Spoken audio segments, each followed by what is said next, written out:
Okay, dear students of class 3, 4 and 5, look at the board. তোমাদের নতুন যে পরীক্ষা পদ্ধতি অর্থাৎ কোশ্চেন প্যাটার্নটা প্রশ্ন কাঠামোটা দেওয়া হয়েছে এই কয়েকদিন আগে ইংরেজি পরীক্ষায় এটা একটা নতুন item, right form of verb. এটা ক্লাস 3, 4 এবং 5 তিনটে ক্লাসেই থাকবে ইংরেজি কোশ্চেনে। তো রাইট ফর্ম অফ ভার্বটা তোমরা একটু লক্ষ্য করো, very interesting and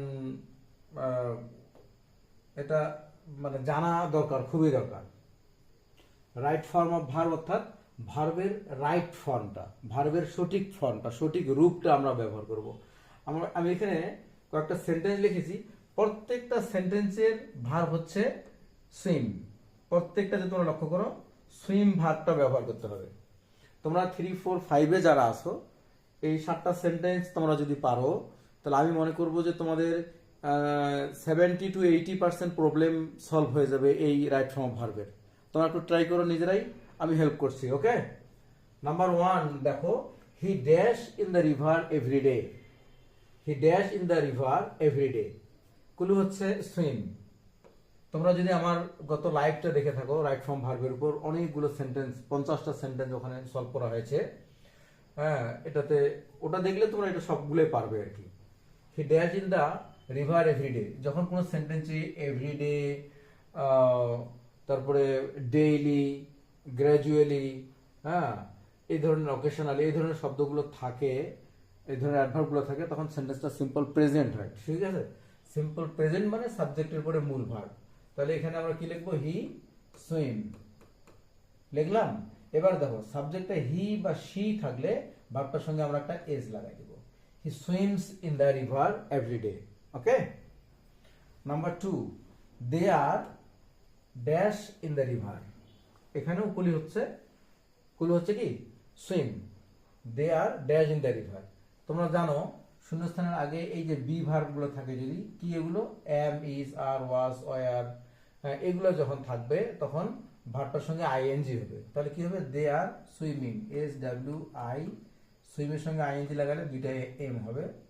they are swimming in the river. Okay, number 3, I can dash in the river. এখানে সবগুলো তো ভার্ব সুইম, তাই না?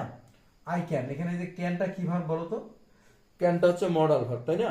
Can, could, shall, should, will, would, may, might, must, এগুলো মডাল ভার্ব। এগুলোর পরে সবসময় বেস ভার্ব বসে, অর্থাৎ V1টা বসে। আই ক্যান সুইম, তাহলে সুইমই হবে। এখানে কখনোই ভুল করেও এজিএস হবে না, এখানে হি, শি যাই থাক না কেন, মডালের পরে সবসময় V1 বসবে। আইএনজি হবে না, এজিএস হবে না, পাস্ট হবে না, পিপি হবে না। Number 4, he does not dash everyday. He does not dash everyday. Do not, does not, did not, এটার পরে সবসময় V1 বসে। তাহলে he does not swim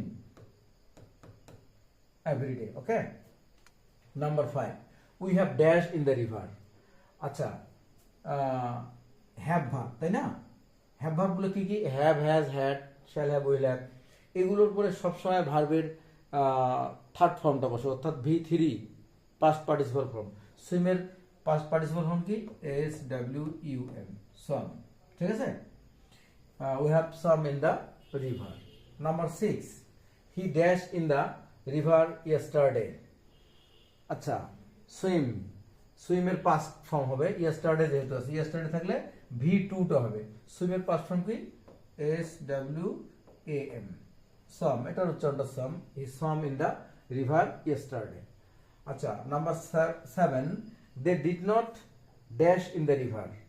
did not, আমি তো বললাম do not, does not, did not এর পরে সবসময় V1 বসে, তাহলে সুইমে বসবে, SWIM।